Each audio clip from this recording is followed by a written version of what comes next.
Alright, so we're going to start by turning on the water. Obviously, the water should be running on the deck at all times. It keeps the deck cool and from warping will seriously damage the equipment if the water is not running. So when you're making a noodle bowl, the first thing and the last thing you're going to do is add your heat. Heat is your friend. Make sure your burner is going. You're going to start out by going in a circular motion, quick flick of the wrist, evenly displacing oil. Next, we're going to add our chicken. In this case,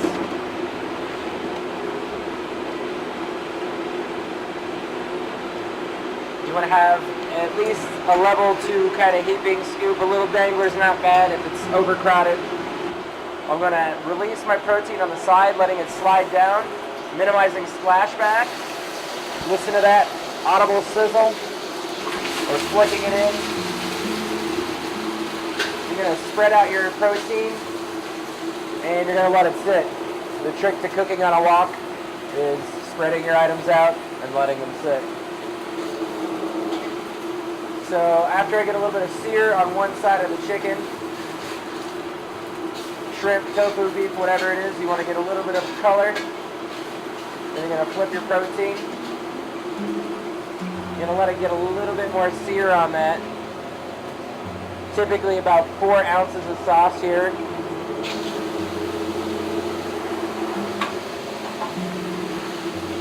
Again, I'm just letting my protein sit. I'm going to stir. And now, I typically cook at about 75% heat. You can do 100%. It takes a lot more paying attention to cooking. Other than that, 75%, we're going to let it sit. And the trick to sauteing, we're going to go at about a 45-degree angle, getting most of your items on the back part of the wok. Then you're going to pick it up so it's righting the edge right here. So I'm actually, there's no weight. I'm not picking that up at all physically. I'm just letting the equipment do the work for me. 45-degree angle, everything on the back, and kind of pull it towards yourself. When you get more comfortable with that, you can start doing an elliptical motion. So now that I have my sauce in here, my protein is about 75% cooked. I'm going to add my veggies.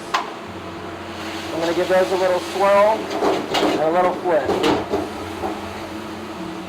As you start doing this motion, it becomes elliptical. It's a good way to think of that. You can do it gently. It doesn't have to be an aggressive motion at all. It can be very fluid. I'm going to add a little bit more sauce.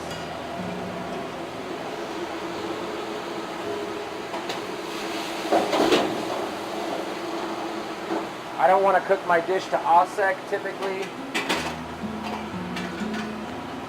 If I was adding just rice instead of noodles in this instance, I would go to almost OSEC, which means to the dry. Basically, when that last bubble pops, I'm going to be scooping it a little bit before that happens. So typically what I'm looking for is nice big frothy bubbles. I'm going to add my rice noodles to my bowl, using the bowl as my marker.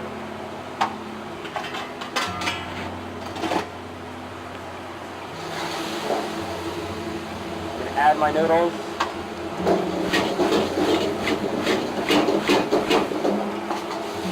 The objective with the noodles in this instance is we're just heating them up. You don't need to cook the noodles through any more than they already are. We just want it to soak up a little bit of sauce.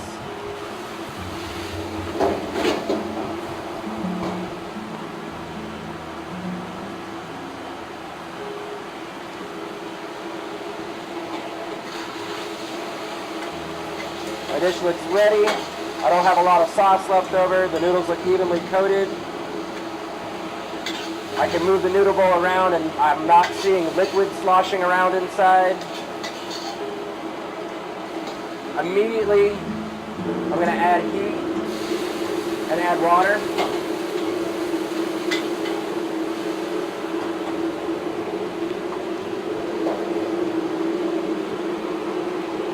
I'm going to add water to my burn line. Garnish this. A little sprinkle of sesame seeds. Finish noodle bowl. I'm gonna hand my order off with my ticket. Order up.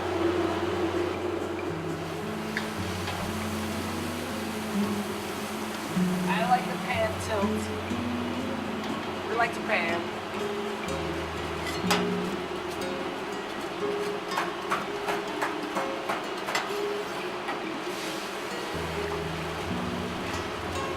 Good? Is that good?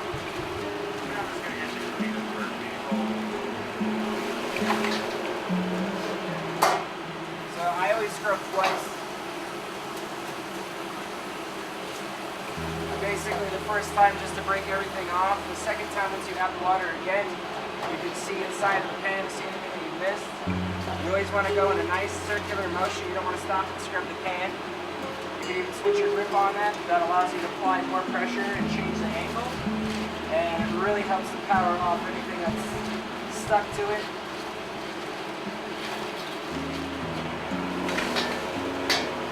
Keeping my heat on the whole time. Clean towel. Gonna wipe the excess moisture out. We'll do a quick flick of oil, letting it spread. Shut off my heat. Wiping out the excess oil. We don't ever want water or oil standing inside of the pan.